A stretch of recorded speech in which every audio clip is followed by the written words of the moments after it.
Jeremy, can you tell us what the school district is working on this time? If you want to give us like an update, maybe if there's certain projects that you guys have been tackling, maybe in. So good question. The district is actually working on quite a bit of projects. As you know, Espanola has a lot of facilities throughout the district. We have 13 facilities right now. That's not including our administration building and transportation building. But we have 13 schools throughout the district, spread from here to Dixon to Abiquiu, and they're all aging facilities. I mean, this was a district that started back in 1928, 1925, around that time period. And so since that time, a lot of our facilities have not seen a lot of the upgrades necessarily, I guess, that they should have received.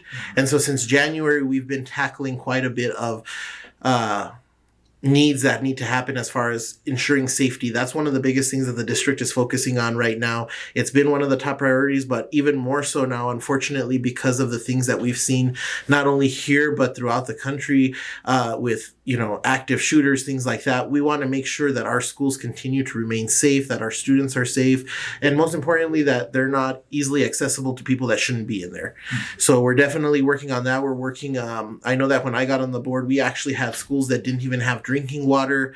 That has since changed. We've done a lot of work in maintaining, little odds and ends that should have been addressed, but they weren't.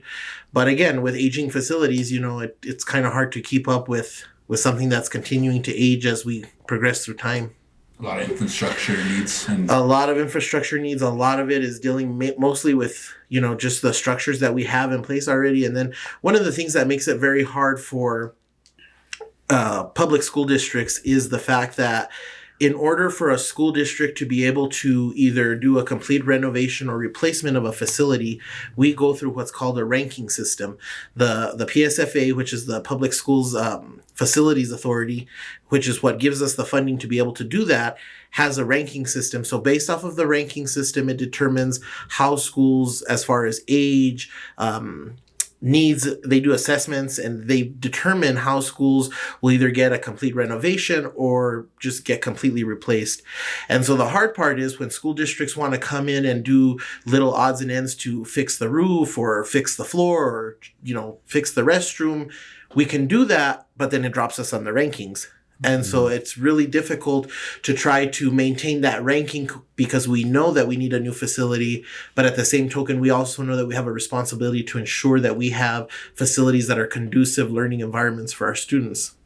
That's a tough situation. It's kind of trying to find the fine line between the threshold, right? Yeah, it really is, and it really puts us in a bad predicament. The other thing is that in the past, the PSFA the state would provide a certain portion of the funding for either the renovation or the replacement, and then the local school districts had to provide the other match to cover the cost of the project. Well, before it was like a 30, 20, whatever.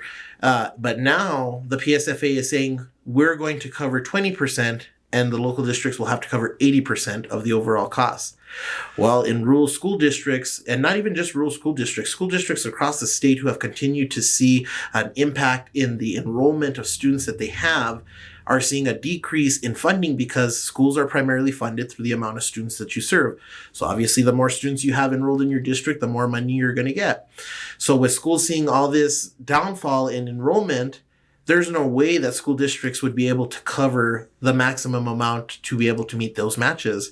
So one of the things that we did, we actually had the PSFA here a couple of months ago, and myself and the superintendent and a couple of our staff members actually went to the task force committee they had at the legislature and said, look, we're struggling here. There's no way that us in a rural school district with a very minimal amount of students would be able to cover that kind of a cost.